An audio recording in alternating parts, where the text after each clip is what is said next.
This is the second generation of Pokemon. It's also the 30th anniversary of the series. Now what happens when we combine all this shit together? We get the ultimate tier list of all the generations.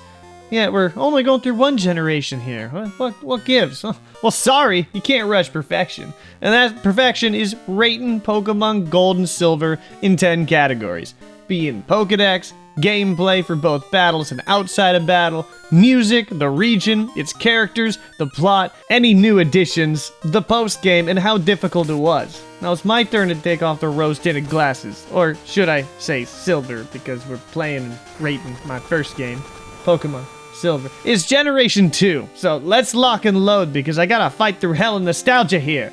Ain't that nice? We have the privilege of color to our games now. Giving us a monochrome game on the Game Boy Color, you might as well just spit in my face while you're at it. Well, we better get down the stairs, or we're gonna get lectured by our mother. Yes, mother, I know what a phone does. No, I'm not gonna do anything stupid, like shoving it down my pants. Anyways, I'm gonna go downstairs now. What the f- Why the fuck does this dresser look like stairs? Who builds this shit? Ow. Well, Professor Elm needs our help, but why didn't he get this kid to help? So, you like kicking butts, do ya? Our starters are the, I'm really ultra biased, Cyndaquil, the goofy having a good time Totodile, and Chick alright, we know we're not picking that thing. We picked the go-to starter Cyndaquil. Welcome in, Cyn, you're gonna love the journey. At least we're getting the fetch quests out of the way early. And Elm, hello, you're saying you're having issue with a break-in? It was that red-haired kid, wasn't it? You're scared of a kid? Well, I suppose he likes kicking butts, so he probably super kicked the window and super kicked Elm. Yeah, nobody likes that. Speaking of which, here he is now. Those first battles are always so silly because it feels like two kids fighting on the playground. Nobody knows what they're doing, and they just flail around. Anyways, he kicks my butt again after I kick his ass, but what's interesting is he says his name is question mark, question mark, question mark. You can name him anything when the policeman asks at Elm's lab. Did anybody else just name him question mark, question mark, question mark because of that? I can't be the only one. What's next is not really that important. Sprout Tower was mowed down, and then Faulkner talks about clipping flying types' wings with electricity, but that's not impossible at this point, as we don't have access to any electric-type Pokemon. Walking out the gym after we clip his flying types with fire moves instead, it's still nighttime. I like the day and night cycle because it livens up the region. You're likely to see me play most of this during the night because that's all I have time for. Or because I'm playing this from the Shattered Realm. It's pretty dark here all the time, and I don't think you know what that is, do you?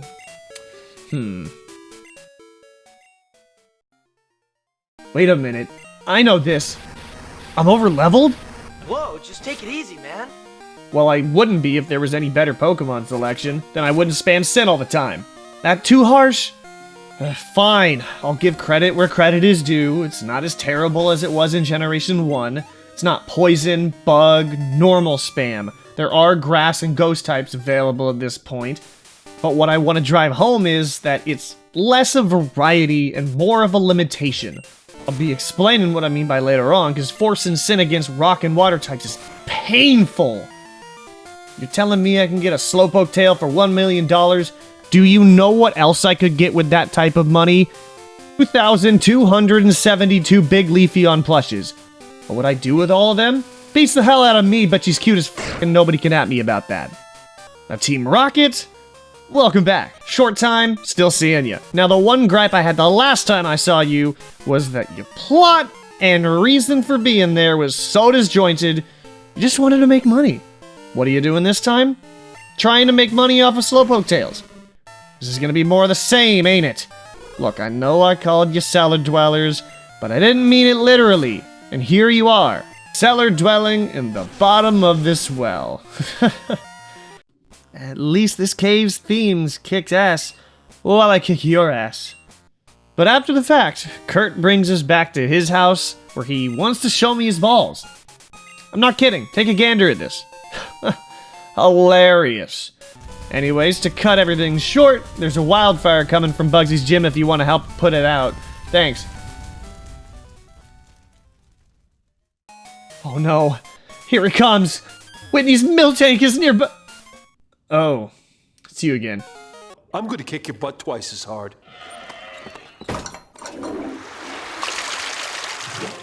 Hate to be the bearer of bad news, but that ain't gonna happen. I know we're fighting an uphill battle with only sin against this guy, but Zubat, Ghastly, not someone to be worried about in the slightest. Crocodile, on the other hand, Hoot Hoot, girl, you got this. Okay, maybe not. Sin, I still got a crutch on you. Easy burn, gotta burn out the clock. One more hit, and we're golden, and that was probably one of the worst times crits ever. At least he still gets burned. You're telling me that he doesn't take any burn damage. So this is borrowed from Generation 1 that defeating the Pokemon doesn't afflict you with your status. They had to know that was a problem, right? There's no way that they were that stupid. But no, it's still here. And because of that, Crocodile doesn't take the burn damage, and I lose. I guess you did kick my butt after all. But don't worry, dust off. Try again. Just try me this time. I know all your tactics. Damn. Again? Again? Come on. Why? Look, I know in theory I could have grabbed any other Pokemon for this fight, like Mareep, but I don't want to be forced into using Pokemon I don't want to use. I have something else in mind.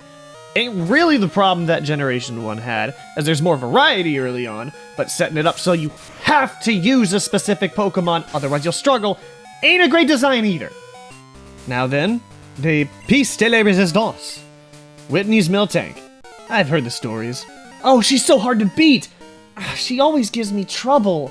It's one of the hardest gym battles ever. All I can do is laugh. It ain't hard for me, like ever. Whitney's Miltank has always been under my foot forever. And you want to know why that is? Because I'm too damn good. Especially after later on I realized daycare spam was a thing. You can't tell me I'm not the only one to do this either. I asked you last time in Generation 1 if you did, and I hope you followed suit. Dog! Dog! Dog! A quick trade with the trainer in the department store, and we have a secret weapon for this supposed difficult battle. And this is your nightmare? What are you so afraid of? I can two-shot this thing, kick it down the stairs, and leave such an impact that she had to subscribe to Thrash. Cry. She does that when she loses, apparently. She gets so hyped up, I don't think she expected to get run over like that. All that now stands in the way of a Pokemon you should always get when you got the chance is this weird tree. Probably one of the more interesting roadblocks, and not one that exists for the sake of existing. Anyways, here, let me deal with it. So now that the tree was chopped down, we can go grab Eevee to add it to the collection used in 3010. Now for the difficult part. The training. What? You think I'd waste time grinding when I could do this instead? It allows me to do so many other things. Dog! Dog! Look! Dog! I just gotta raise his friendship like mad because this game lacks the stones to put the stones in the main plot. I'm not kidding. All of the stones, fire, water, leaf, and thunder, they're all missing during the main plot. This is fixed in Crystal, but that don't help us here, now does it? Even the Moonstone is hard to come by. It better not be a problem.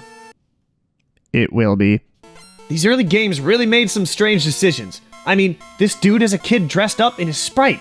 That's a bit disconcerting. In other less disturbing topics, scaling is another strange decision. It's at this point where you have diverging paths. You could go the normal route, beating Morty, then heading east to Olivine City. Or you can take the more unorthodox route, involving traveling east to Mahogany Town. You can even deal with Team Rocket's hideout, the Lake of Rage, and that includes facing Price, though he's far and away a higher level than you should be at this point. But for the sake of the series, it's probably better off to show the regular path, which leads you to the Burn Tower, where we find this guy again. Hey, remember me? I'm gonna kick your butt.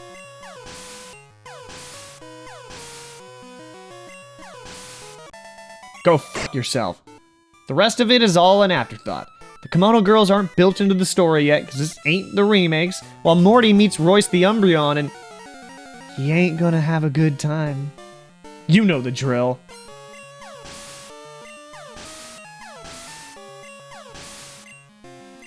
the scaling issue is gonna be a bigger problem than I thought. My own opinion, the part of Pokemon games that drag out are the worst. I complained about it in Generation 1 with Fuchsia City, that area of Kanto, and we're about to do that again. But what makes it worse this time is the scaling issue on top of the pacing. Let me break it down. To defeat Morty, the path takes you westward to a bunch of trainers to Olivine City. You want to brag about your level 17 Pikachu? I don't think that has enough merit for me to care. Here, Jasmine is not at her gym. Instead, you need to climb the Lighthouse through more trainers to activate the secret potion quest. How do you feel about being What the fuck? I, of course, need to prepare before I head across the sea to Cianwood to get the medicine, so I catch a glimpse of how hot I am before I leave to get Beacon the Lantern that I wanted over the previously mentioned Mareep. Head back through Union Cave to catch the last Pokemon. I forgot the HM for strength in Olivine City. Damn it! Now I head back through Union Cave to catch the last Pokemon. Well, getting called feisty again. What's with these guys and calling me feisty all the time? And finally catch Totem the Natu and set sail over the water. Not without grabbing some super repels, because we all know how annoying the wild tentacle spam can be. I'm not a huge fan of a more open water route. I liked Kanto since it was more straightforward, but Johto's forces you to cover more ground to defeat even more trainers. You don't want me to surf on my Pokemon? Okay, Google Maps. You want me to swim to Cianwood instead? That's gonna get me caught with a lot of wild Pokemon. At least I have these super repels that... Wait a minute. I got 15 surf males instead? What the fuck? How did I am so tired. Oh. That makes a lot of sense. Why I would do that. Hey Google Maps! Would it be acceptable to surf on this male instead? The rest of the route really brings out how much the scaling and pacing of this section struggles with. Nobody in the water even cracks level 20. Meanwhile, my Pokemon are hovering around level 33. At least we still have a nice change of pace to the sea to go with the cities, forests, fields, caves. It seems like it's just more the same at Kanto. Not to say the region is bad, but it feels like a sequel. It ain't gonna save itself if you keep throwing these types of trainers at me. I'm gonna be stuck in the low 30s for a while because of this. Even the trainers of the gym don't push the limits. This includes Chuck, whose ace, his Poliwrath, barely touches level 30. This problem is only gonna get worse and worse. Let's just grab the HM for Fly, the secret potion, and get the hell out of here. You ever wonder why there's pits that you can fall down in the lighthouse? That's a hazard that OSHA would be all over. You better watch yourself when you climb to the top. I know I am. I'm sexy and I know it. Oh, right. Secret potion. Now, Jasmine is available to battle as she walks away to where... Well, I don't know how she's getting to her gym from that way because the stairs aren't that direction. They're down here. But instead, we'll create OSHA violations by falling through the floor instead. I'll repay those by melting the steel off of Jasmine's Pokemon. Level 35 is nice to see, but remember, that's her ace. We ain't gonna see that high level for a long time. Trust. Been complaining about this issue for a while now, but this is where shit really hits the fan. You mean to tell me that I gotta blaze through all of this story and all of these trainers only to receive 0 resistance? Okay, Rocket, fair, that's fair, you stole at least $1,000 from me, but that's all you did. Well, you also forced the Magikarp and the Lake of Rage, which brought about the introduction of shiny Pokemon. A lot of these new additions to Generation 2 are helpful, but a lot of them are on the back end. Held items, breeding, genders, and probably the biggest one, the introduction of Steel and Dark types are nice, but hold up a sec, I ain't through Team Rocket yet. So Lance points in the directions of the strange shop, makes the shopkeeper cease to fucking exist, and uncovers Rocket's base. Now this Rocket's base is pretty strange. Getting interrupted every step in front of these person statues are one thing, but it's another when you send out your fodder and get completely ejected out of the hideout. I don't know what these guys are on. Turn off the button and we'll stop showing up? Well, next time, do me a favor. Delete your fucking history off your computer when you're done with it. I don't want to see what you get off to. The rest of this isn't taking too long, at least. Other than encountering that the bag still has a limit. I don't know why we carried that feature over from Generation 1, that's just absurd. And that the stairs are labeled ESF. What is that, some kind of off-brand of EMF? Oh, the ghosts of the scaling problem still haunt me, I guess. Perfect example. Still nobody has matched Jasmine's ace level of 35. Ariana, or at least her equivalent, only peaked at level 25. And she tried to be spicy by using my name to threaten Lance and me. Get better material, lady. You're battling an urban legend. And that scaling issue? To play spoiler, it won't get any better. For a long time. I'm serious. Bryce's best was only level 31, while Sin is level 37. You want a challenging game? Don't use the daycare. It's child's play if you do. Speaking of which, that sets the stage for the radio tower as the next target of the rocket bloodbath. Thanks for the tip, Elm. Now, prepare yourself. You mean to tell me this entire time I saw Muck's sprite from Pokemon Silver and the thing in front of his mouth was his hand and not a big lip? What's that? We're supposed to be covering Team Rocket's radio tower takeover here. Sorry, I couldn't hear you over the lack of no Pokemon over the level of 30 here. I guess while I search for anything over that threshold, we can cover how Team Rocket actually has a backbone here. Biggest complaint with Team Rocket last generation was that they only existed to make money. That was it. The anime and manga explained the plot point so much better, but left it disconnected with the games. You can't leave us with so much potential like a carrot on a stick and then do nothing with it. It's a waste of that potential. Oh, you almost had it. You gotta be quicker than that. So, while Rocket's goal here is to revive the organization and try to announce it to the world, specifically enough that Giovanni hears about it and returns to head the ship, it still is leaving a lot to be desired. What's the plan after that? Are you going with the flow? Who's gonna carry the weight after all that? It certainly ain't that guy at the magnet train station. Sir, I like your eagerness, but carrying passengers on your back is gonna hurt all of us. Plot-wise, it's still a vast improvement because Rocket is building towards something, but it lacks a real payoff. I mean, after you beat Archer, or rather his equivalent, he just bails immediately without a second thought. Not even his music is powerful. It's the generic trainer music. It's about as weak as he can make it. At least Giovanni took his loss in stride. You crumpled at the first obstacle you encountered. Way to go! At least your own Team Rocket Grunt had ambition. Only one Pokemon and immediately blows it up. You're kidding? Yeah, no kidding. At least the Archer and Proton equivalent had the knowledge to field a team that had something over level 35. Like, damn, is everybody allergic to the number 36? I don't know what you guys are talking about. Whitney's Miltank, Ice Path, Claire, none of this is difficult. It's about as hard as the trainers with the game's level scaling in mind. Okay, fair. I forgot the exact path here, but it didn't take me that long. And hey, it's that favorite cave music of mine. As much shit as I gave the lack of music Archer got, the variety is at least better than Generation 1's, although it's still held back by the Game Boy's tech. It's what you get when you do a retrospective of a 26-year-old game.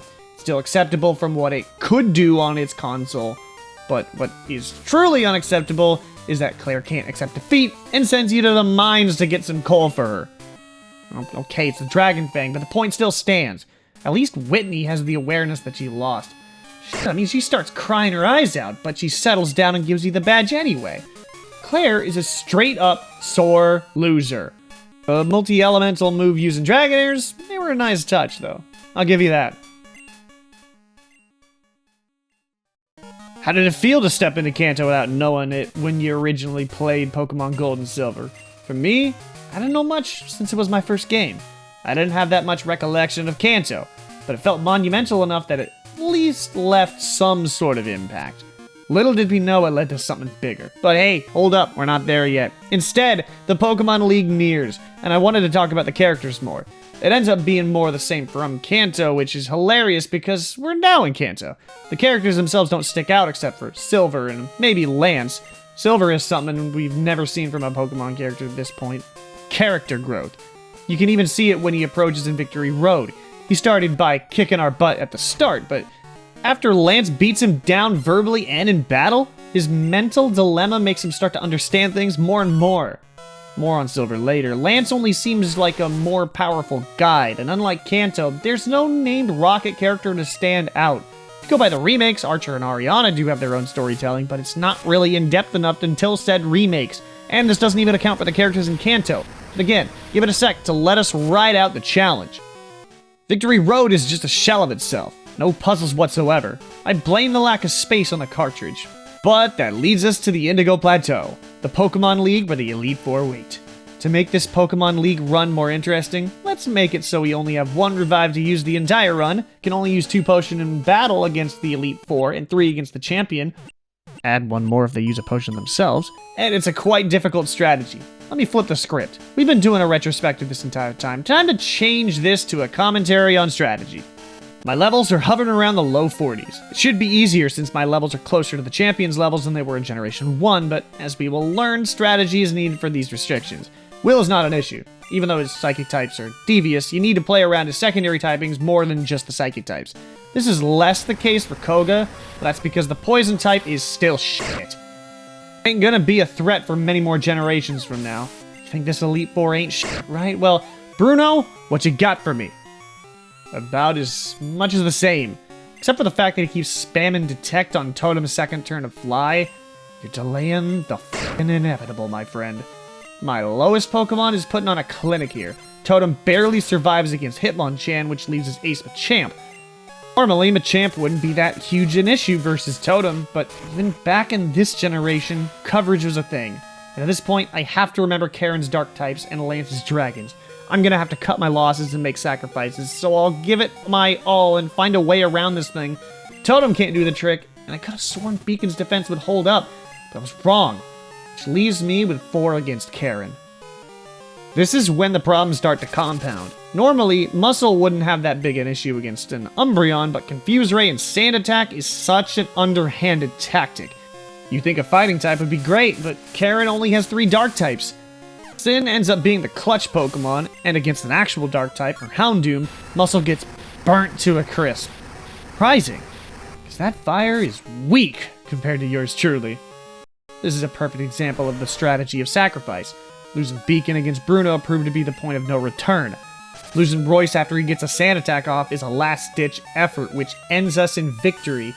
But with only Sin, Iota, and reviving Royce, Lance ends up wiping the floor with us. Him and his illegal Dragonites are too much to handle.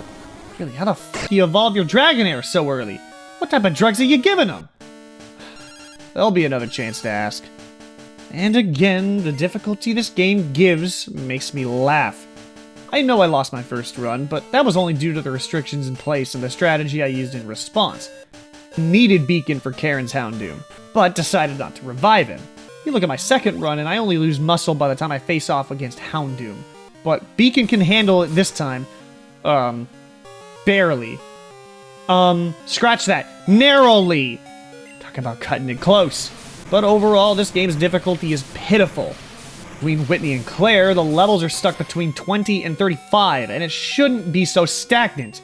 There's 0 challenge with the level stuck there for so long, you begin sleepwalking through the game. It would have been far better if they blocked off access to Mahogany Town and cranked the levels up in that part of Johto, but no! The terrible scaling just drags and drags, so nothing is ever that difficult. And as much as I made the Elite Four seem difficult, if I played it normally, with reckless abandon and spamming items, I would rip right through the Pokemon League. Really, I have a full team of 6 going up against Lance this time, after using my 1 revive on Muscle before the battle, and with that much artillery, I'm able to survive Lance while his entire team knows Hyper Beam. It's the goofiest idea ever. I need a strong attack. F*** it, Hyper Beam! It's like our old strategy when we were younger. After that archaic strategy doesn't pay off, a new champion is crowned. Oak and Mary come by for the festivities, but Lance drags the party away to end up in the Hall of Fame. And that's that. That's Pokemon Silver, Generation 2. Or so you thought. Hey, wake up! We ain't done yet. There's still the post-game, and it's a doozy. Elm calls to let us know that we can take a ship to Kanto. Yes, that Kanto. Pokemon Gold and Silver were supposed to be sequels. and likely the final game of the series, but yeah, you can see how that turned out. Glad I got the ticket, cause how else would I hope to get on the ship? Hey, I have these 14 surf males. Think I can get on board with you and surf on the ship? What? Shut the fuck. Here, you can either just take a nap and leave, or do the fetch quest finding the granddaughter of a dude that slams into you. That's not a way to make a first impression, dude. Unless you're trying to make an impression into me. Personally, I'd rather do the battles, but that's because I like to fight. And you have your usual run-of-the-mill trainers that are still stuck under level 35 for some reason. And surprise, surprise, also have seasick passengers too. What do you mean there's nothing here? This dude's sick off his ass! Arriving in Kanto, I'm honestly surprised they haven't tried to revisit any other old region. It's always interesting to see a previous location after time has passed. Seeing all the changes over the years, and it's something else. Pretty sure everyone's collective minds were blown when they found out there was more to play in Kanto than just the Pokemon League. However, there ain't much to see yet. Vermilion and Saffron haven't changed much, and I know there's probably some changes later on, but seeing this is something else. I know they did this to an extent in Black and White too. That took place in the same region. This is all post-game, which is why I love this post-game content, and they need to do more like this. Can't really complain about the future games that don't do this, because it's so much added on content. It takes so much work. But never again in the last 26 years did they even consider it? Let's get a move on then. Like I said, not many changes. Other than the magnet train being built in Saffron, and the Pokemon fan club chairman seemingly doing questionable things with his Rapidash. Should we report him to someone? And the biggest non-change is the fact that both Sabrina's gym and Surge's gym are unchanged. I say that, but the power plant missing a part has seemingly broken Surge's puzzle. But not Sabrina's somehow? Oh, Surge's gym and the magnet train are unusable without power, but Sabrina's warp panels are? And they fixed it in the remakes, but this ain't the remakes! Look, we had a close one-on-one chat between those two gym puzzles when we tiered Generation 1, and I still stand by that. Tell you what, listen to both stories and you tell me what's more annoying. Surge's gym that randomizes the switches to open the gate in 15 trash cans. Once you find the first, the chance you find the second one depends on its location. A corner can gives you a 1 in 2 chance, an edge can gives you a 1 in 3 chance, and a middle can gives you a 1 in 4 chance. It's all RNG. You want to know what else is RNG? Trying to navigate Sabrina's gym without a guide. Just look it up. I looked it up. And apparently, you can save after finding the first switch in Surge's gym and keep reloading if you fail to find the second. So, both can be solved in the same way. I'm not saying that Surge's gym isn't annoying, I only think it's overblown. Regardless, those two chumps are giving me level 45 and 48 aces. Give me a break. You're speaking to the best here. There's nothing you can surprise me with. What the f***? How is the captain's puke still here? Just because I gave this post-game so much praise doesn't mean I'm not going to show its faults. For one, every trainer over on this side of the region is still allergic to the level 35. If they're in a gym, the entire opposition, I could literally beat them blindfolded. I know I haven't shut the fuck up about it, but there's a reason I'm being incessant about this whole thing. You're gonna give me level 33s and close to 50 in gyms, but not... Hold up. I don't want to get ahead of myself now. I still have a lot of game before that. If you know what you're doing, you can fix the power plant issue in no time. Normally, you activate the quest by talking to the power plant manager, causing the rocket member to appear in the Cerulean gym, to which you face him on the Nugget Bridge. But this is something I didn't even know. You can completely disregard that entirely, find the machine part, bring it back, and the rocket member can't even buy a go-go? He just ceases to exist. Poor guy. He messed with the wrong renegade. Misty's still washed up, so that means Celadon is next on the list. I know this game was released in 2000, but it looks like things are left unchanged after 3 in-game years. Wait, scratch that. There's new Pokemon here. Yup, Murkrow, Houndour, and later Slugma, Mischievous, and Larvitar are all found post-game. It feels pretty bad to lock all your new creatures in the post-game. It's gotta be the dumbest decision ever. I could give a pass on the changes in Kanto, But this? At this point in the game, you can't even use them because the scaling is so bad to have them catch up to the rest of your Pokemon's levels. Well, at least you didn't change the trash cans. You can never have anything worth a damn inside... Wait, there's actually something in here? The remakes do a much better job at preparing you for the ultimate endgame, but this... Level 47 from Misty and level 46 from Erika? I guess that's not the worst of Erika's issues. Dude, nobody sent you to jail 3 years ago? You're sounding like you're on a list. If I remember this next stretch of the game, you know I'm gonna have a bad time. I'm done. I'm done? That took me like no time.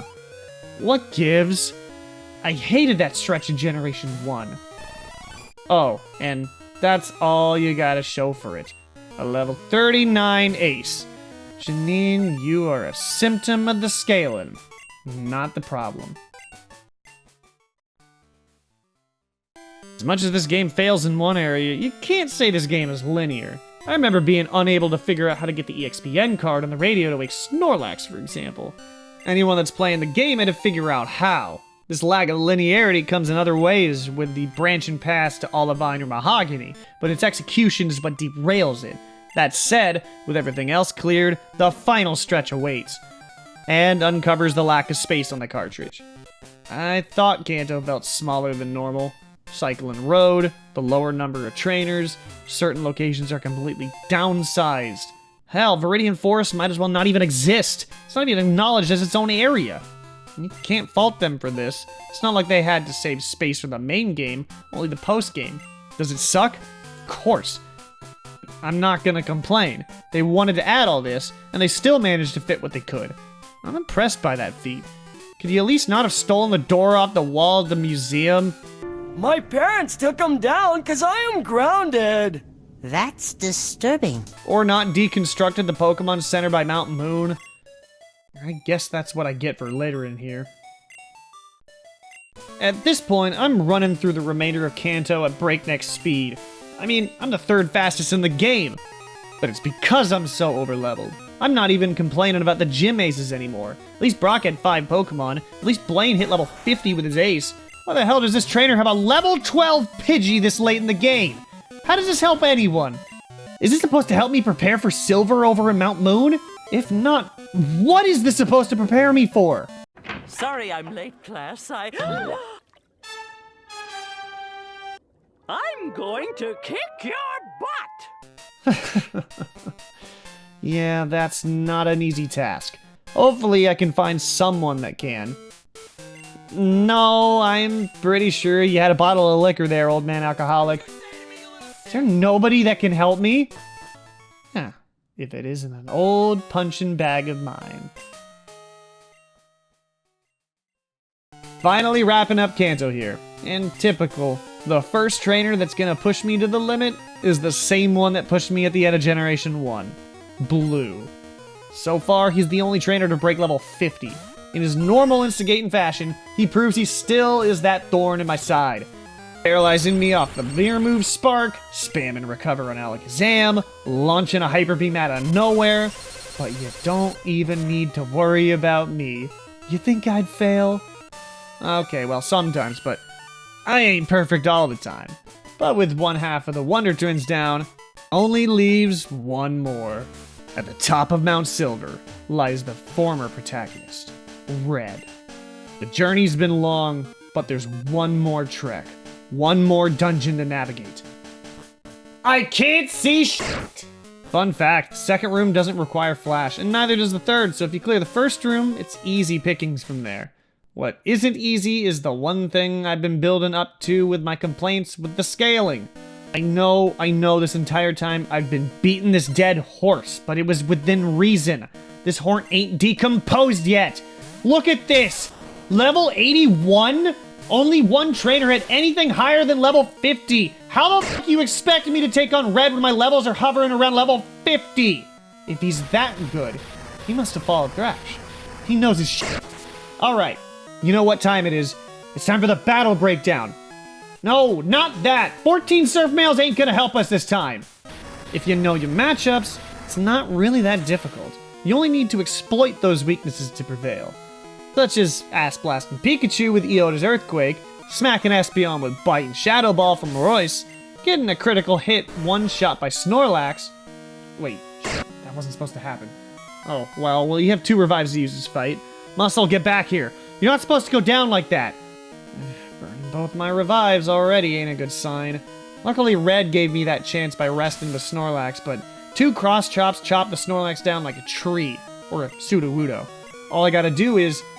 There's no way. I was going for damage, but somehow, some way, in the last battle, the opponent's Pokemon gets frozen. If I had a nickel for every time that happened, I'd only have 2 nickels, which isn't much, but it's weird that it's happened twice. Which means I switched to Beacon to clean up the Charizard, switched to Sin to set Venusaur ablaze, and then I switched back to Beacon to take down the Blastoise. Oh, this is gonna be close. I don't think he's gonna survive the next hit, and... Literally, the best time for the Quick Claw to pop. I don't think I win this game without it in that moment. You couldn't have scripted a better ending to this Pokemon battle. RNG is a bitch. Reading Generation 2 is gonna be a mess. I loved Generation 2 when it came out, but obviously didn't quite age well as you would have thought. But again, if we're tearing the generations from how they played, it ain't fair to compare them to a better console. If only they actually created the games better for the better consoles. I know, it's a cheap shot, but I'll get to that in a later video. Subscribe for that train wreck. Back to the tiering, this ain't a contrasting from Gen 1. This is a standalone scoring, so let's get it. Tiering Generation 2 through the screen of the Game Boy Color. The Johto Pokédex had way more to offer. An electric type early, unique typings, and better diversity. But those only carry it so far. I can only give it a 6 out of 10. It might have just been me, but forcing me to catch a Mareep to help against the battle versus Silver in Azalea feels bad. It would have worked the same way had I picked Chikorita, requiring a Pokemon like Wooper, or Totodile, needing a flying type. Either you fall into line or overcome the nigh impossibility, and if you wanted to use some of the newer Pokemon, they were completely locked into the post-game. I don't get the point of this, because at this point, you're not going to catch them when they're 30 to 40 levels below your party. You have to do some real heavy lifting to get one caught up. This is technically comparing it to Generation 1, but you have to if you want to explain how the battles play, or the rest of the game plays. Giving battles a 6 out of 10 since they play relatively the same, although the most annoying parts of Generation 1 are fixed. Psychic types aren't glitched to be immune to Ghost and were nerfed with the introduction of the Dark and Steel types. Moves like Bind don't lock you into doing nothing for 2 to 5 turns. All these are a plus.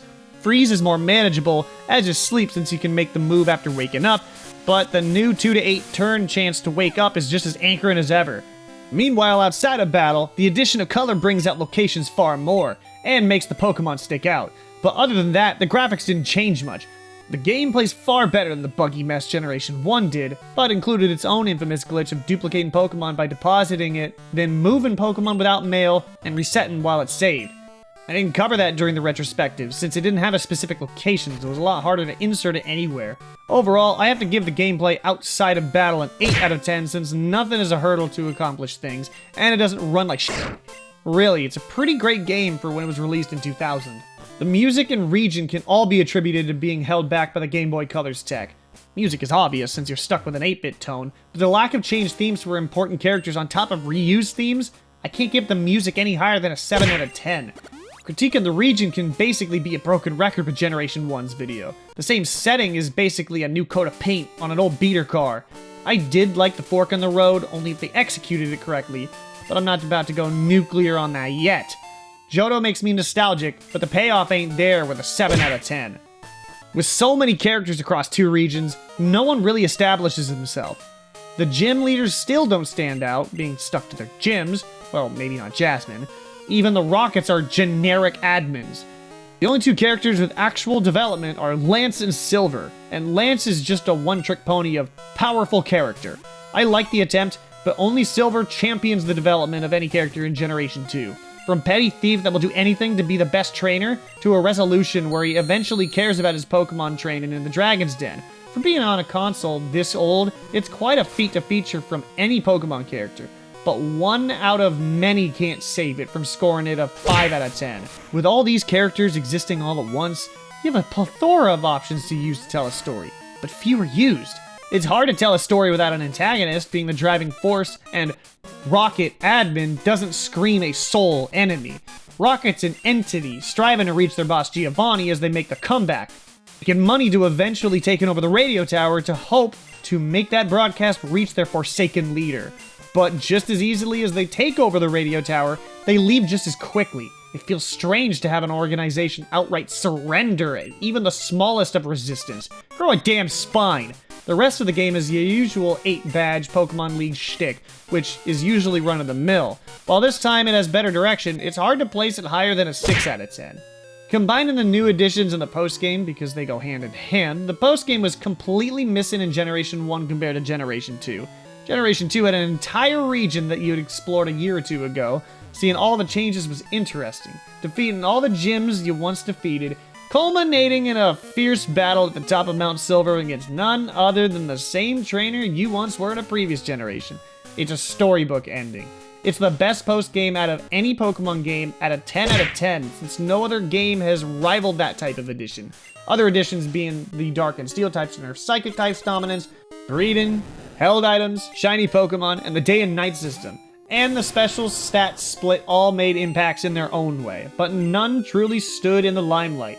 All were integral in the bigger picture, but a 6 out of 10 is the best I can give all the new additions. They're useful, don't get me wrong, but changes to the back end aren't usually seen in the entire picture. Activate the sirens! Code red! Code red! It's all going down! Now! Nothing left standing! Talk about something so dreadful. Try finding an error after you've already gotten sick, and then you need to re-record a bunch of stuff. Well, regardless, it's the difficulty of these games. It's decent and quite challenging early on, as many people want to point fingers at Whitney's milk tank. But the moment you defeat Morty, it flies off the rails. There's an epidemic in Johto where nobody wants to level their Pokemon past level 34. Only trainers standing that can take that claim are Jasmine, 2 of the Rocket admins in the radio tower, and Claire.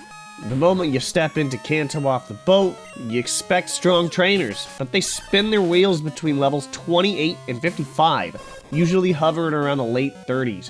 How the f*** is that supposed to prepare you for the ultimate battle against Red at the peak of Mount Silver?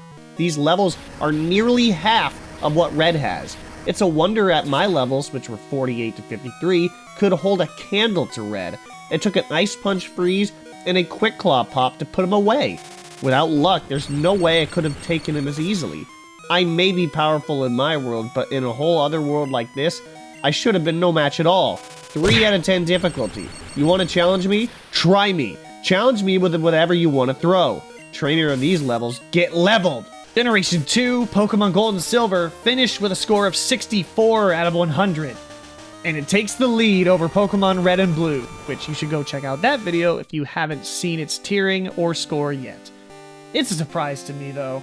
I love this game, and Generation 2 for a while was my favorite generation. Yet, nostalgia must have blinded me. For a potential final game of Pokemon, back then it would have been a great send-off. But obviously, there are 8 more journeys to run. This game is definitely defined by the second game trailblazing the standard, still held back by its past, but lighting the way for the future. It's a great game in a scope, and leaves the future generation in good hands, but slowly the cracks emerged. Still, 8 generations remain, and with Generation 2 setting the new high score, can any other generation set a better standing? Probably. Still running these in the background, but if you want to see me play them live, follow me where you want, make a clamor, I don't know, do what you do best, make an impact. I can, just watch. Gotta run, and you know I'll be gone in a flash, but I'll return with the next edition of Generation 3 soon enough. Can the trumpets reign, or will it remain grounded?